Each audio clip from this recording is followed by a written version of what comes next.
بابا محمد شفیق بٹ مجاہد نے شہادت مولا علی شیر خدا سیمینار کا انعقاد اپنی رہائش گاہ پر کیا، جس میں اسد تنویر، صغیر عباس ورک، سائیں اسرار الحق چشتی نظامی، پیر تصیب النبی، محمد احمد، محسن علی قادری، علامہ اصغر عارف چشتی سمیت دیگر نے بھی شرکت کی۔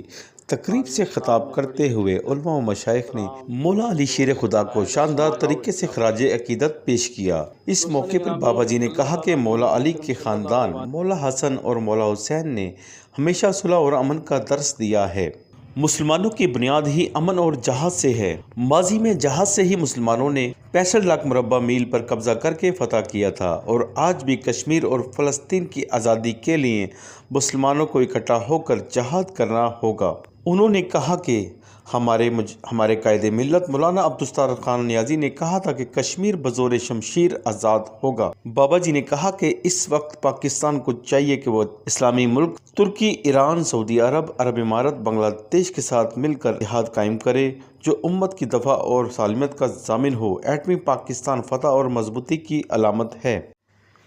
اس موقع پر میڈیا سے گفتگو کرتے ہوئے بابا محمد شفیق بٹ مجاہد نے مزید کہا کہ جیتا ہوں نگہبانی اسلام کی خاطر، فاسق ہے میری تلخنوائی سے گلا من، ہر دور کے شداد میرے پاؤں کے نیچے، اور یہ ساتھی ہیں میرے دین پیغمبر کے جگر بند۔ آج مجاہد ملت ہاؤس جوہر ٹاؤن میں، یہ وہ مجاہد ملت ہاؤس ہے جہاں پر مولانا عبدالستار نے سب تشریف لاتے تھے، جہاں پر ہمارے پیر مبارک علی شاہ صاحب تشریف لاتے تھے، اور آج اس آستانے کی زینت میرا سائیں اسرار، سونا اسرار، پیر اسرار، چشت اہل بہشت، یہ سائیں اسرار الحق چشتی نظامی، میں ان کو خراج عقیدت اس لیے پیش کر رہا ہوں۔ مجھے کہتے ہیں بابا جی، یہ آج کل ایسے پیر و مولوی ہیں جنہیں اہل سنت کے عقائد کا ہی پتہ نہیں ہے۔ اگر ان کو اہل سنت کے عقائد کا پتہ ہوتا تو آج امت کی یہ حال نہ ہوتی۔ اگر اہل تشیع کو یہ پتہ ہوتا کہ مولا علی میں اور ابو بکر، عمر فاروق میں کتنا پیار تھا تو آج فرقہ واریت بھی نہ ہوتی۔ میں آج مجاہد ملت ہاؤس جوہر ٹاؤن پر میرے دوست سچ ٹی وی کے جناب سید محمد افتخار صاحب، ان کی محبت کا عالم یہ ہے، میں سمجھتا ہوں کہ وہ ایک سیاستدان بھی ہیں، اور جناب قبلہ پیر صاحب، یہ میرے دوست جناب اسرار چشتی صاحب، ان کے میں متعلق کہتا ہوں کہ یہ جمہوری روایات کے امیر ہیں، جو جمہوری روایات کے امین ہیں۔ میں بطور چیئرمین جمعیت علماء پاکستان نیازی اہل سنت حنفی، مجھے اہل سنت ہونے پر فخر ہے۔ میں اکابرین اہل سنت پر فخر محسوس کرتا ہوں۔ میرے یہاں ساتھی جناب قبلہ پیر محبوب جا رضوی، محمد شاہد گورکھا، جناب ہمارے سندھ نائب صدر جناب پیر تصیب النبی صاحب، آپ یقین کریں پیر صاحب، میں آج میری عمر 70 سال ہو گئی ہے، 55 سال میں نے سیاست میں گزاری ہے۔ 4 دفعہ میں جیل میں گیا ہوں، طریق ختم نبوت میں جب میں فرسٹ ایئر میں پڑھتا تھا 1974 میں، 77 میں۔ آج لوگ کہتے ہیں کہ یہ ظلم ہو رہا ہے، یہ شہداء آ رہے ہیں، یقین کرو ظلم اس دور میں بھی تھا۔ تصیف النبی صاحب ہمارے دوست ہیں اس زمانے کے، مسجد شہداء کا کیا حال تھا، مسلم مسجد کا کیا حال تھا، لاشیں پڑی ہوئی تھی اور پورا شہر خون میں خون تھا۔ آج یہ جمہوریت کے ٹھیکیدار بنتے ہیں۔ یہ سب وہ لوگ تھے جو ماشاء اللہ کی گود میں پروان چڑھے۔ یہ کیونکہ میں ایک سیاسی کارکن ہوں، میں اپنے بزرگوں، میرے اکابرین اہل سنت بیٹھے ہوئے ہیں، میرے بزرگ بیٹھے ہیں، انشاءاللہ تعالی میں جمعیت علماء پاکستان نیازی کو مرد دم تک میں نے اپنے ساتھیوں سے بات کی ہے، میں نے ایک ہی پیغام دیا ہے۔ اب ہم 70 سال میں ہیں، 60 سال میں ہیں، 50 سال میں ہیں، 55 سال میں، سب جتنے بھی دوست بیٹھے ہیں، اس سے بڑی ہماری خواہش پیر صاحب کیا ہو سکتی ہے کہ جب ہم دنیا سے جائیں تو ہمارے سینے پر گمد خضرہ والا جو ہے جھنڈا وہ پڑا ہو، جس میں لا الہ الا اللہ محمد رسول اللہ۔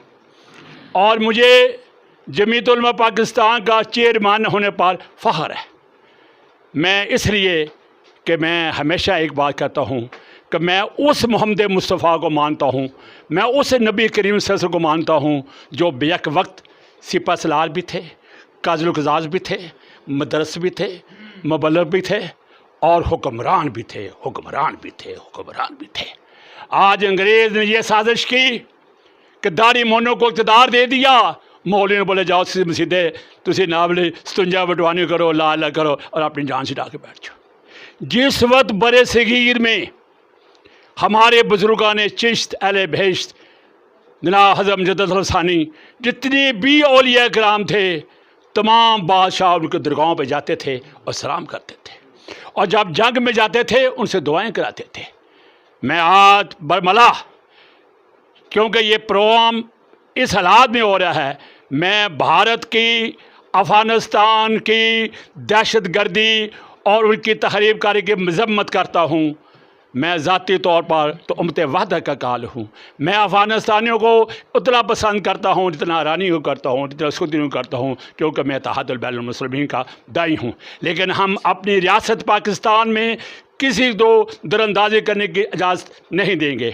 اور آخری میرا پیغام جناب جنرل عاصم حافظ کا نام، حافظ صاحب، یہ غوری، یہ ابدالی، یہ غزنوی ہم نے عجائب گھروں کی زینت بنانے کے لیے نہیں رکھی تھی، اسے صرف امت وحدہ کا کام ہونا تھا، امت مسلمہ کا کام ہونا تھا۔ اور میں سمجھتا ہوں کہ ہمارا جو سعودی عرب سے معاہدہ ہوا ہے، جو دفاعی معاہدہ ہوا ہے، یہ صحیح ہے، پوری امت کا معاہدہ ہونا چاہیے۔ اس معاہدے کے اندر ایران بھی شامل ہو، ترکی بھی شامل ہو، بنگلہ دیش بھی شامل ہو، پاکستان بھی شامل ہو، اور ہم یہود و نصارہ کے لیے ایک ہو جائیں، کیونکہ میرے اللہ کا فرمان ہے یہود و نصارہ ایک نہیں، یہود و نصارہ جو ہیں وہ کبھی جو ہیں وہ آپ کے ساتھی، آپ کے دوست نہیں سکتے۔ اور آخری پیغام جو ہمارے پاکستان میں بالخصوص لاہور میں جو امن کے نام نہاد ٹھیکیدار کام کر رہے ہیں، جو گرجوں میں، گردواروں میں اور مندروں میں جانا اپنے لیے بس ایک فخر سمجھتے ہیں، میرے دوستو اٹھو، امن تب ہوگا جب جہاد ہوگا۔ جب حافظ منیر نے صبح سویرے اللہ اکبر کی صداؤں میں مودی کے مندروں پر حملہ کیا اور ہندوستان کی تمام تہذیبات کو تباہ برباد کیا، اور اس وقت مودی کے مندروں کی گھنٹیاں خاموش ہو گئی۔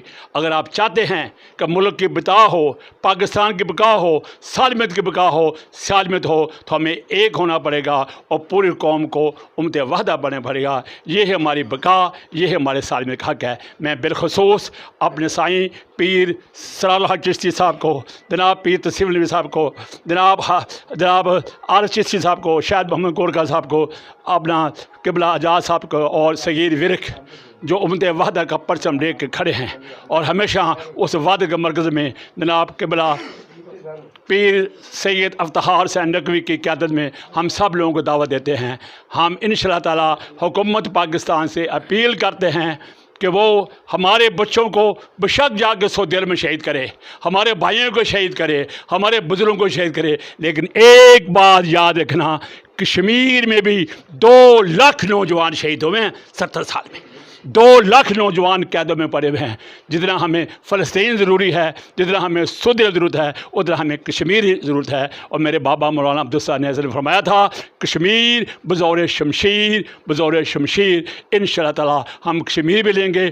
پوری دنیا میں تب امن ہوگا جب پوری دنیا جہاد کے لیے تیار ہوگی۔